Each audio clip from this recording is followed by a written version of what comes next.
Mais c'est l'autre brigand qui était là qui dit, mais toi ça ne va pas. Mais nous, on est en train de mourir ici, on mérite. Tout le monde sait que nous étions des colons ici à Jérusalem. On coupait les gens et tout ça, on nous a attrapés. On est en train de subir. On est en train de subir les conséquences de nos actes. Nous n'avons pas eu la bonne attitude quand nous étions libres. Et là, nous sommes en train de payer. Alors, toi, tu as la chance de mourir avec le Fils de Dieu, et de le faire entrer dans les quêtes. Toi, tu attaques le Fils de Dieu. Seigneur, c'est pas moi.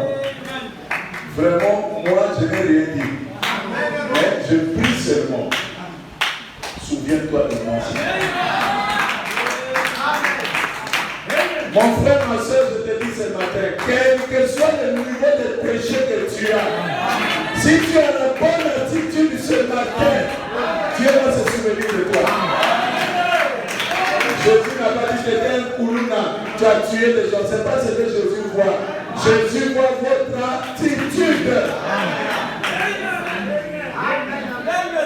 C'est pour ça qu'un frère me posait la question hier. Il me dit, Frère Simon, je peux te poser une question? Oui. Dis, mais tu as dit dernièrement que depuis que tu es devenu prédicateur, il y a des gens qui commencent à se renseigner si tu ne peux pas tomber avec ta femme avant le mariage. Bon, je sais que ce n'est pas vrai, c'est faux. Mais si c'était vrai, est-ce que tu aurais le droit de prêcher? Si quelqu'un fait ça, est-ce qu'il aurait le droit de prêcher un jour? Je lui ai dit, frère, le péché, quel que soit le péché que vous faites, ce n'est pas ça qui est le plus important pour vous. Amen. D'ailleurs, Dieu n'est pas surpris. Comme vous péchez là, c'est nous qui sommes surpris. Ah, frère, si tu vas faire ça, comment? Vous pensez que Dieu est surpris? Dieu est là, il sait. Je lui ai dit, mais le problème ici, c'est quoi? Tomber avec une femme n'est pas un péché impardonnable. Dites Amen. Amen. Je n'encourage pas ça. Comprenez-moi bien. Ce n'est pas un péché impardonnable. Mais ça peut devenir impardonnable à cause de votre attitude après avoir péché. Est-ce que vous me suivez? Donc, commettre un péché, c'est une chose. Mais l'attitude que vous avez après avoir péché, c'est une autre. C'est ça qui va déterminer l'action de Dieu sur vous. Vous avez péché, mon frère, ma soeur, reconnaissez. C'est ça l'attitude que Dieu attend. Nous avons vu ici quand Caïn a tué son frère. Parce que Dieu ne savait pas. Dieu savait. Mais il dit, Caïn, où est ton frère? Il dit, oh, est-ce que moi je suis le gardien de mon frère? Dieu attendait de voir l'attitude de Caïn après son péché. Mais il a eu la mauvaise attitude et la sentence est tombée sur lui. Donc, tomber avec une femme, ce n'est pas ça le péché impardonnable. Mais ça peut devenir un péché impardonnable, que vous soyez pasteur, que vous soyez simple frère, que vous soyez une sœur. C'est votre attitude après votre péché. C'est ça qui va faire que soit le péché là est pardonné, soit le péché là va rester sur vous. Et si ce péché là reste sur vous, vous irez en enfer. Amen. Dites Amen. Frère, l'enfer c'est une réalité. Amen. On n'a pas besoin de crier fort pour vous dire que l'enfer existe. Et tous les adultères, les fornicateurs, les menteurs, les escrocs, ils iront en enfer. Non pas parce qu'ils ont fait ça, mais parce qu'après avoir fait ça, ils n'ont pas eu l'attitude que Dieu attend. Ils ne se sont pas repentis. Voyez, Jésus est l'agneau de Dieu qui ôte le péché du monde. Vous pensez que ôter le péché du monde là c'est quoi? C'est le Congo? Quand on dit ôte le péché du monde, vous pensez qu'il ôte le péché du Congo? Oh. Mais le Congo est dirigé par Satan? Non, je ne dis pas que c'est lui qui est à la tête. Ce n'est pas ce que je dis. C'est-à-dire que toutes les nations, le diable est le chef. Mais nous sommes notre président. Il y a des restes. Ngali Kelly. Le vieux de Koubé. Mais Satan est le chef de tous les pays. Les États-Unis, la France, tout. Même le Congo. C'est dit à Jésus, adore-moi, je te donnerai tout ça. Quand on dit, il lui a montré New York, Moscou, Paris, Londres. Jésus dit, je ne peux pas. Non, Brazzaville était dans le noir. Il n'a pas montré ça. Il a montré, là où ça brille. Lui, il montre ce qui brille. Il va te montrer Brazzaville, tu ne vas pas aimer. Elle est de ça, ok.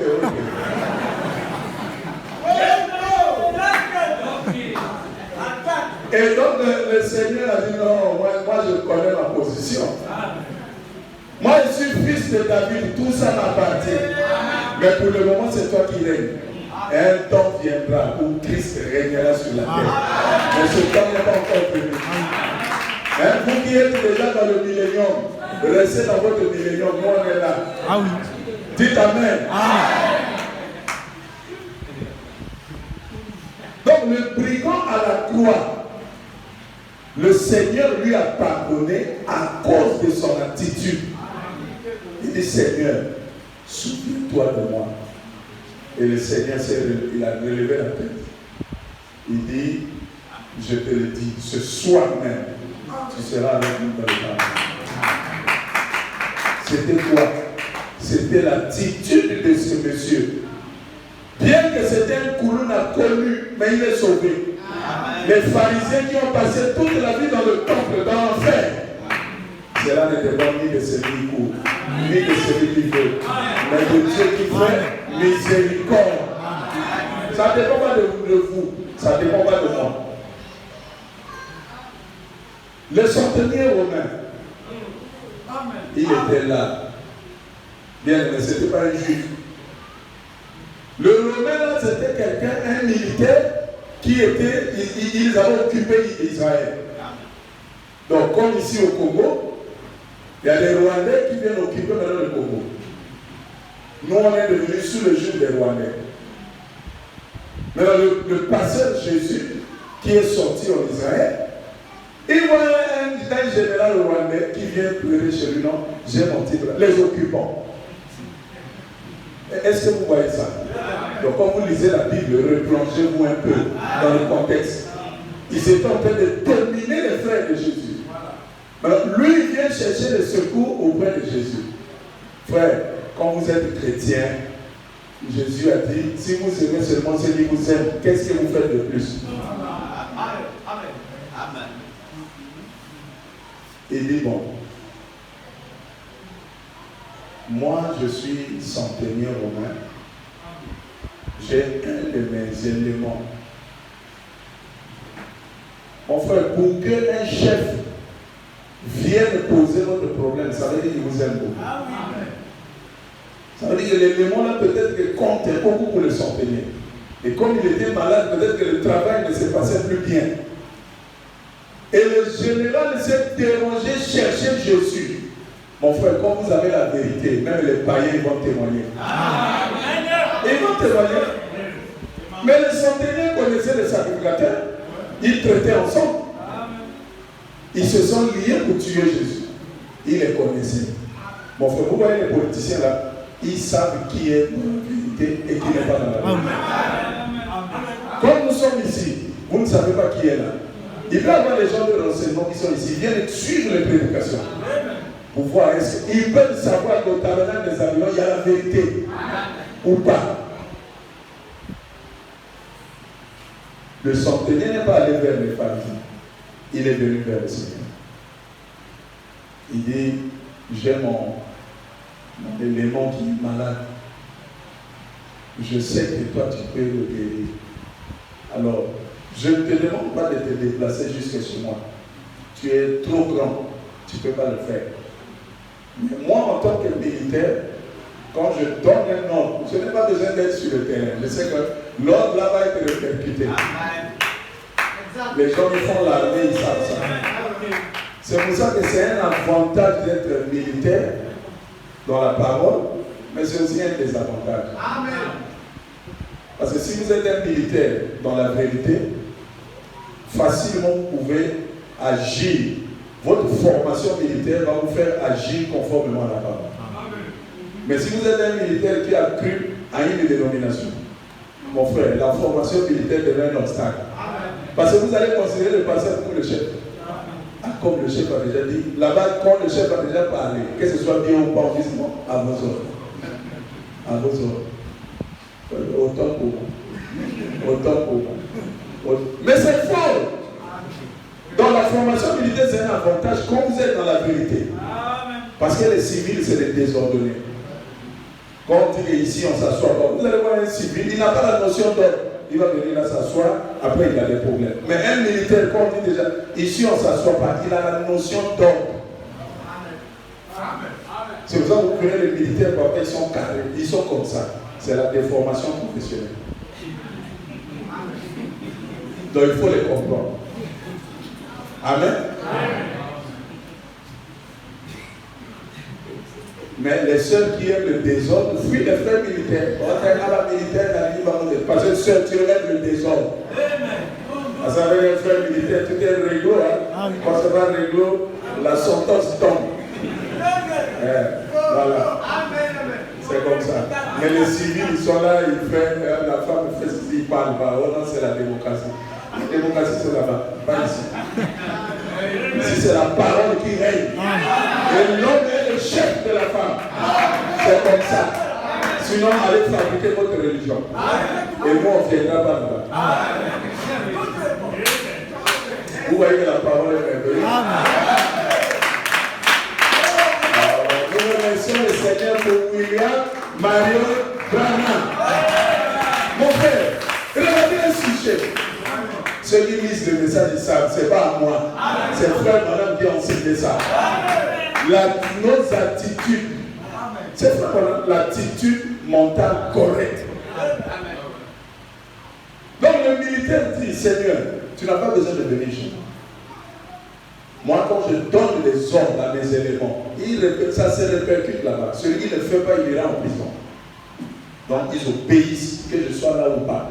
Je sais que toi, si tu dis un mot ici, là, mon serviteur sera guéri. Jésus a regardé comme ça, vraiment en Israël là. Je suis venu, la Bible dit qu'il est venu chez les siens. Mais les siens là, c'était les Juifs. Bon, il les rejette, il va maintenant vers les Rwandais de l'époque. Les Romains. Qu'est-ce qu'il fait? Là où il est reçu, il est reçu. Même si vous êtes l'ennemi de Jésus, mais si vous le recevez, il entre chez vous. Il dit, je suis resté en Israël ici. Ah, une fois comme ça, c'est rare. Va. Qu'il te soit fait selon ta foi.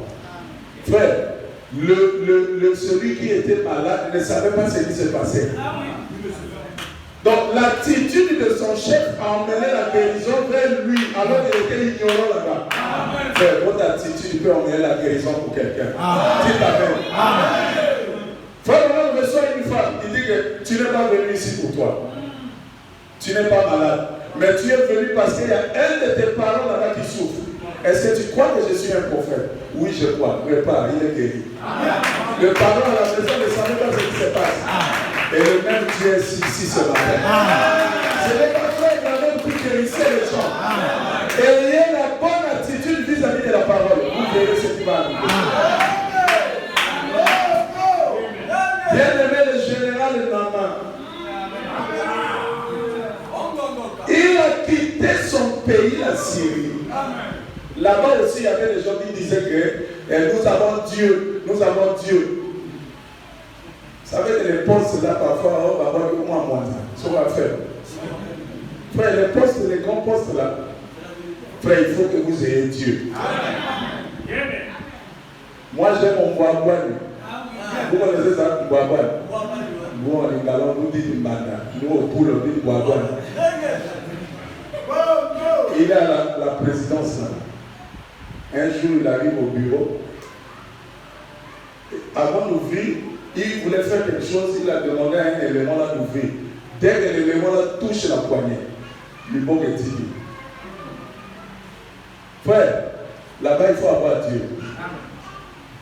Parce qu'il y a tellement d'intérêt là-bas que la convoitise étant forte, les gens sont prêts à tout pour sacrifier les autres et avoir des postes.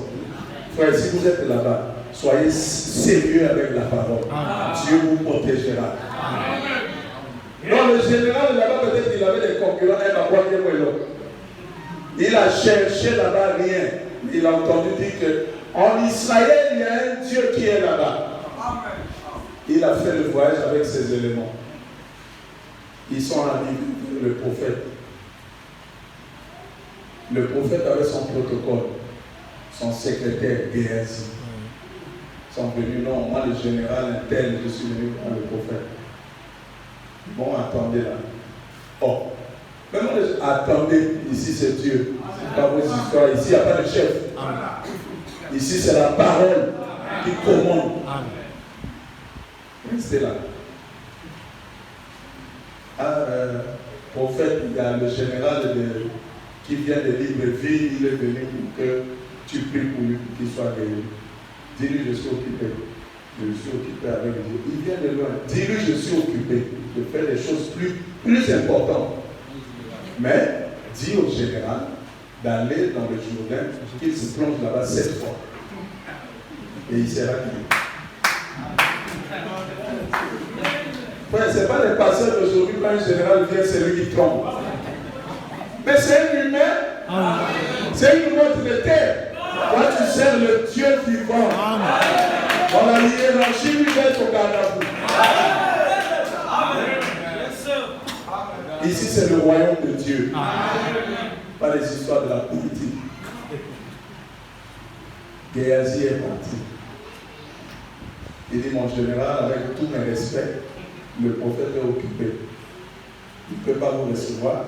Il a dit, allez dans le Jourdain, plongez-vous là-bas 7 fois et vous serez guéris.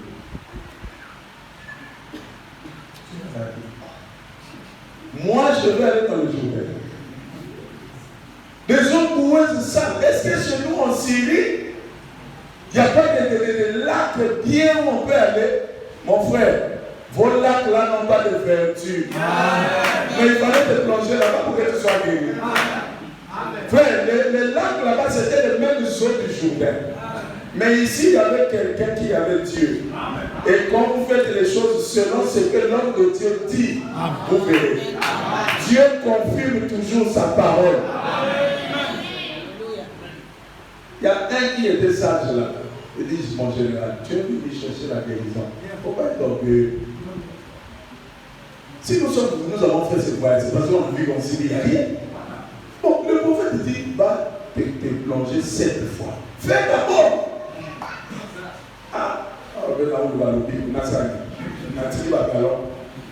Il a laissé tomber le gars. Il a fait ce que le prophète a dit. Parce que ce que le prophète dit est plus que vos galons.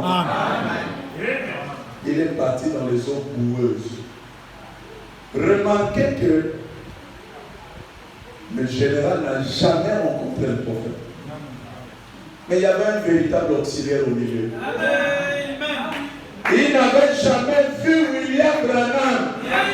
Mais il y avait un auxiliaire au milieu qui a répété fidèlement ce que le prophète a dit. Dieu ne confirme pas le prophète, il confirme ce que le prophète a dit. Frère, dites ce que frère Branham a dit. Ça produira les mêmes effets. Nous n'avons pas besoin de frère Branham ici. Nous avons besoin de ce qu'il a dit. Et si nous disons ce qu'il a dit se confirmera. Géasi était un répéteur de ce que le prophète avait dit. Il n'a ni ajouté, il n'a ni retranché. Si Géasi avait dit, le prophète a dit 4 fois. Mon frère, le prophète serait taxé de faux prophète. Il allait rentrer 1 fois, 2 fois, 3 fois, 4 fois, rien. Or, le prophète avait dit 7 fois. Géasi devait aussi dire 7 fois. Et il est allé dans les eaux boueuses. 1 fois, 2 fois, 3 fois, 4 fois, 5 fois. Ah! Mais mon général en avait dit 7 fois. Tu as déjà fait 5. C'est 2 seulement, 2. Fais seulement 2, on va voir. Frère, la parole, quand elle a été prononcée, elle doit s'accomplir. 6 fois, 7 fois, il ressort comme ça totalement guéri. C'était toi. son attitude vis-à-vis de ce que le prophète avait dit. Mais soyez sûrs que c'est ce que le prophète dit. Parce qu'aujourd'hui, il y a des faux qui ajoutent dans ce que le prophète a dit et qui retranchent dans ce que le prophète a dit. Et ça ne produira pas d'effet. Voilà pourquoi Jésus a dit aux pharisiens, vous rendez la parole de Dieu sans effet. Pourquoi? Parce que vous avez mélangé la parole de Dieu avec vos pensées. Mais quand vous mélangez la parole avec vos pensées, ça ne peut plus produire. Parce que Dieu ne confirme pas la pensée des hommes. Dieu confirme sa propre pensée qui est la parole. Parce que la parole, c'est la pensée de Dieu exprimée. Frère, ayez la bonne attitude ce matin. Quel que soit ce qui est dans votre cœur. Ce n'est pas le pasteur qui vous donne ça. C'est Dieu qui va vous le donner. Regardez l'apôtre Pierre. Un pécheur illettré. Vous qui croyez que vous prêchez, il faut aller à l'université. Pierre ne savait même pas lire son nom. Tout ce qu'il savait, c'était les calculs pour vendre le poisson. La littérature, là, ce n'était pas son problème. Mais Jésus l'a choisi. Et c'est lui qui est le chef de l'église. Il n'a pas regardé ce que Pierre était. Mais celui qui a décidé souverainement, c'est Pierre, qui sera l'ancien. Regardez les nominations de l'église. Vous allez voir, faire la parole, ministère de ceci, ministère de cela, ministère de ceci. Et c'est un colonel. Regardez les nominations. C'est la politique dans l'église. Parce que quand tu mets les colonels, là, tu mets les généraux, tu mets les directeurs, on dit voilà, ça c'est l'église des gens Batamakasi. Nous on n'a pas besoin de Batamakasi ici. Nous on a besoin de Motoyamakasi. Viens la chose. Si lui il est là, nous sommes forts. S'il n'est pas là, même si vous avez les généraux, vous êtes faibles. L'apôtre Pierre, qui ne savait même pas lire, Dieu l'a choisi et a fait de lui le chef des autres.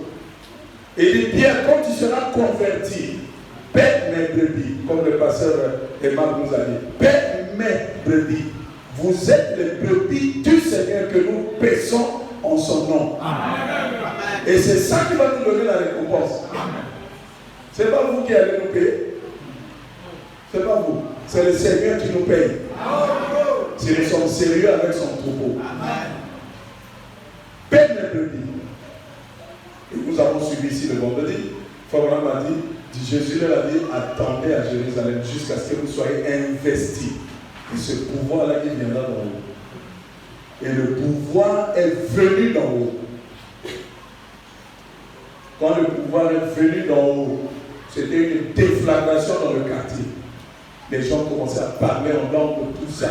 La Bible dit que c'était la fête de la Pentecôte, quelque chose comme ça. Et il y a eu beaucoup d'étrangers qui sont venus à Jérusalem.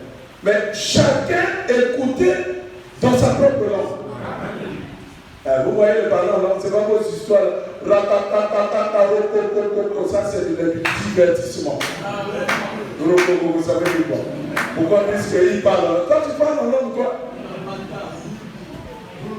Frère, on dit que dans le Branham Tabernacle, un jeune homme était parti en Israël. Il arrive à la tombe du Seigneur. Il ramasse une pierre qui avait, c'est comme si une trace de sang était passée là. Il a pris cette pierre-là, il a fait des manchettes qu'il a données à Frère Branham. Il dit, Frère Branham, quand j'étais là, je pensais à toi, quand j'étais dans la tombe du Seigneur. Et il s'est mis à parler en langue dans le Branham Tabernacle. Mais quand il parlait, c'était le français. Et il y a un frère qui était traducteur aux Nations Unies, qui a tout compris puisqu'il comprenait le français. Il a tout noté, il a donné à Frère Branham. Vous voyez les paroles, non?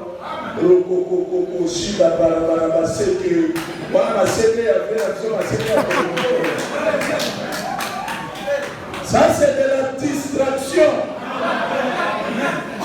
Il parlait en langue, tout le monde écoutait dans sa propre langue. Voilà le mystère de Dieu. Il dit, mais Les gens là, ils ont bu ou quoi? Pierre qui avait peur, le chef est sorti. Il dit non, bien aimé, nous n'avons pas bu. Ce que vous voyez ce matin, c'est l'accomplissement de ce que le prophète Joël avait dit.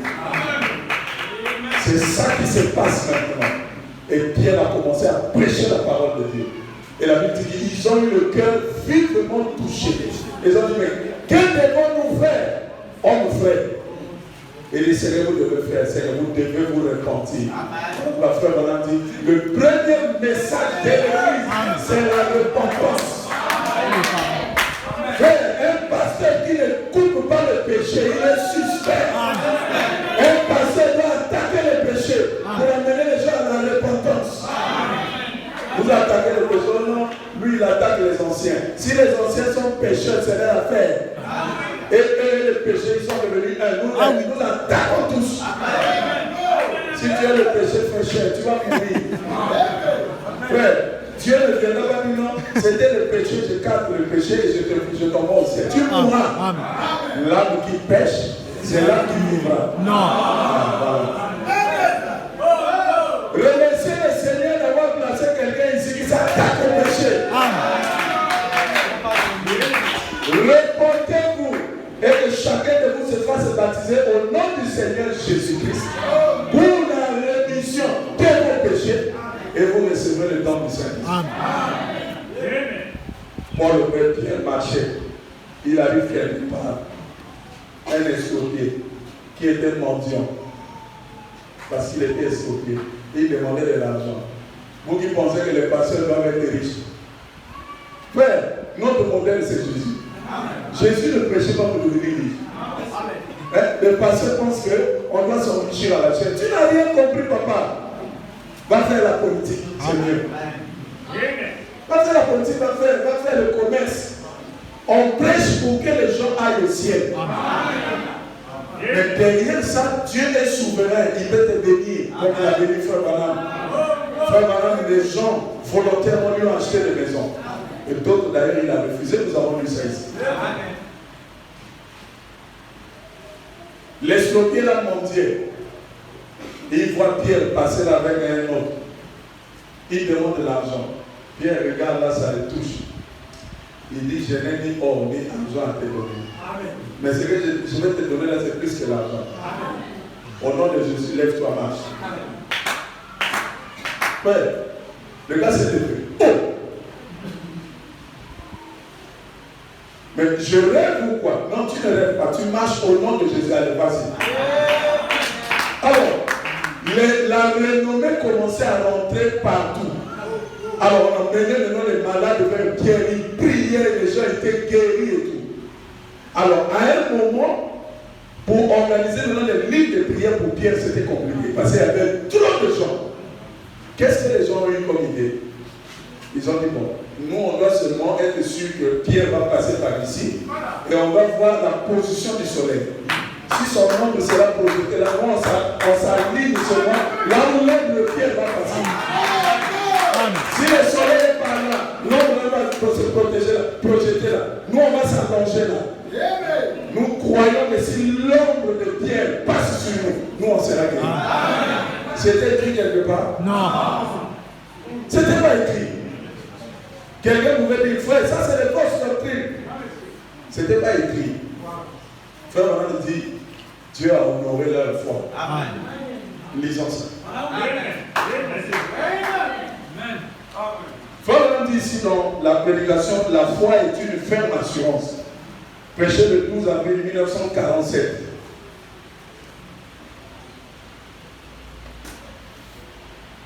Au paragraphe 68. Frère Maman dit, eh bien, ils ont donc eu besoin d'un sauveur. Dieu a envoyé Christ au monde comme sauveur.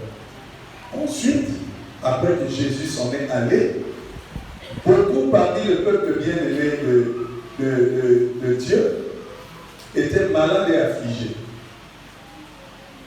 Dieu a donné à Pierre le don de guérison. Maintenant, c'est là.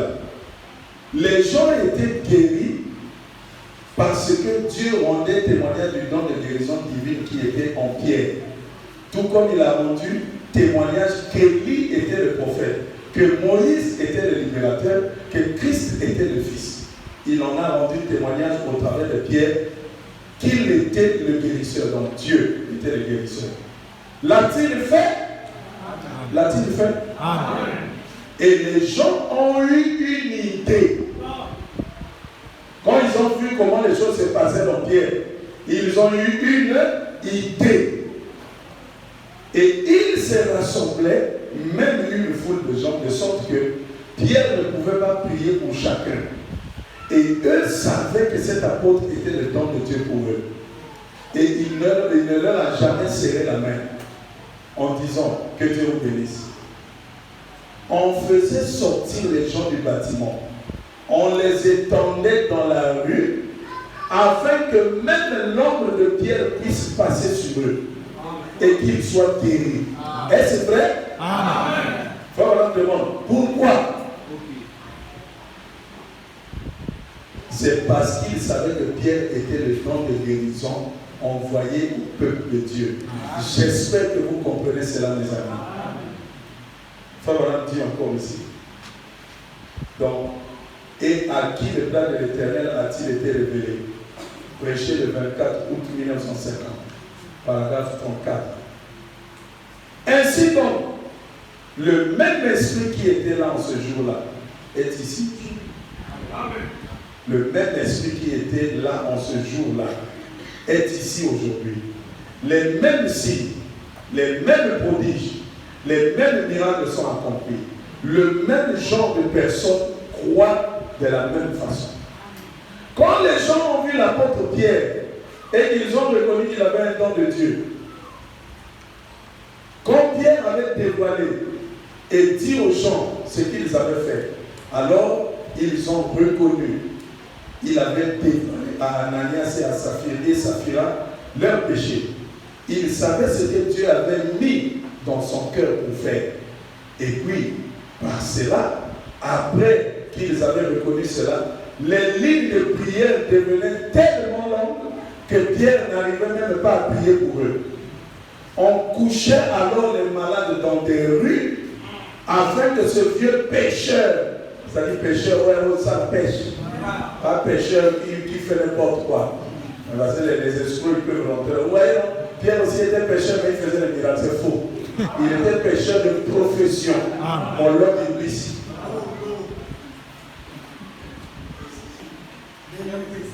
On couchait alors des malades dans des rues, afin que ce vieux pécheur même, ce n'était pas quelqu'un avec un grand diplôme de théologie, mais c'était un vieux pécheur, afin que même son ombre passe sur ces gens. Et tous ceux sur qui son ombre passait étaient guéris. Amen. Vous y êtes? Amen. Il n'y avait pas d'écriture pour soutenir cela. Amen. Frère, comprenez bien, parce que les faux prédicateurs peuvent montrer. Il y a un frère Balam dit qu'il n'y avait pas d'écriture. Non. Ici, là, c'est une attitude individuelle. Amen. Vous n'avez pas besoin d'une écriture, c'est une conduite que Dieu vous donne. Vous pouvez faire ce que vous voulez. Nous avons vu ici le dimanche passé une soeur qui est venue devant cette photo, la photo de l'ange. Elle dit, Seigneur, ça c'est la colonne de feu, ça c'est toi. Moi je suis malade, je veux que tu me guérisses. D'après le témoignage, la colonne de feu est sortie de la photo. Ce n'est pas que la colonne de feu est sortie de la photo. Parce que la colonne de feu là ne peut pas sortir, c'est une photo. Mais la colonne de feu est sortie de là. Elle est venue le guérir, elle a guéri. C'est une attitude individuelle. Vous n'avez pas à lui demander l'écriture. Quelqu'un peut être malade ici. Il dit que bon, tape la robima. Là, discrètement, on a baissé la porte. Oh, shalom, quand je veux faire ça, je serai qui?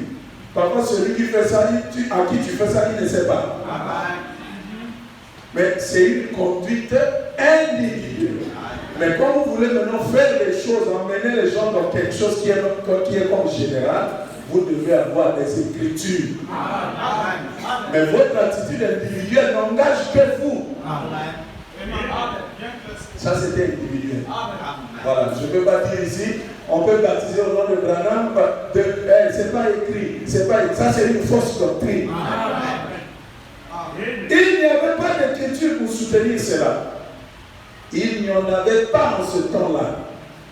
Mais Dieu guérissait ces gens à cause de leur respect pour l'évangile de Jésus-Christ. Dieu guérissait ces gens à cause de leur respect pour l'évangile de Jésus-Christ, pas l'évangile de Pierre. Et il fera la même chose aujourd'hui. Dites Amen. Amen. Si vous respectez l'évangile, il vous guérira. Amen. Et il fera la même chose aujourd'hui. Ce n'était pas Pierre. Les gens respectaient le Dieu que Pierre représentait. Est-ce vrai? Amen. C'est de lui qu'il s'agit. Et l'ombre de Pierre passait sur les malades. Et les malades étaient guéris parce qu'ils croyaient cela. Amen. Vous voyez? Donc l'attitude des gens vis-à-vis de la parole de Dieu qui s'est manifestée au travers de Pierre a fait que même l'ombre, ce n'est pas Pierre qui l'a dit, mettez-vous là, mon ombre va vous guérir. Non. Ils voyaient Dieu dans cette ombre. Ils ont dit non, il y a trop d'embouteillage. Nous, on va créer notre propre histoire et on va s'allonger là. Si son ombre passe, nous on croit qu'on sera guéri. Dieu a honoré ça. Il n'y avait pas d'écriture. L'apôtre Paul, pareil. Dieu se manifestait en lui. La puissance de Dieu était tellement terrible que Paul ne pouvait pas aller partout. Les gens ont eu une idée. Ils ont emmené des tissus. Et ils ont dit, Paul, nous on croit que si tu pries là-dessus, nous, on va prendre les tissus, là, on va aller appliquer aux malades. Ils seront guéris. Est-ce qu'un tissu peut guérir quelqu'un? Non. Frère, Dieu a accomplissait ça à cause du respect qu'ils avaient pour l'évangile que Pierre et Paul prêchaient. Et c'est devenu une pratique. Et Frère Branham a institué ça. Frère Branham aussi priait sur les tissus et on emmenait ça vers les gens et les gens étaient guéris. Amen. Qui a commencé avec? C'est Paul. Il n'y avait pas une écriture. Mais c'est les gens, Dieu voyant la foi qui était en eux, le respect qu'ils avaient pour son serviteur, il dit bon, faisons ça. Et les gens seront guéris. C'est quoi? C'est l'attitude des gens. Dieu va toujours honorer votre attitude. Aussi longtemps que vous avez l'attitude mentale correcte vis-à-vis de sa parole et de ses serviteurs. Dieu va vous donner tout ce dont vous avez besoin. Que le Seigneur vous bénisse.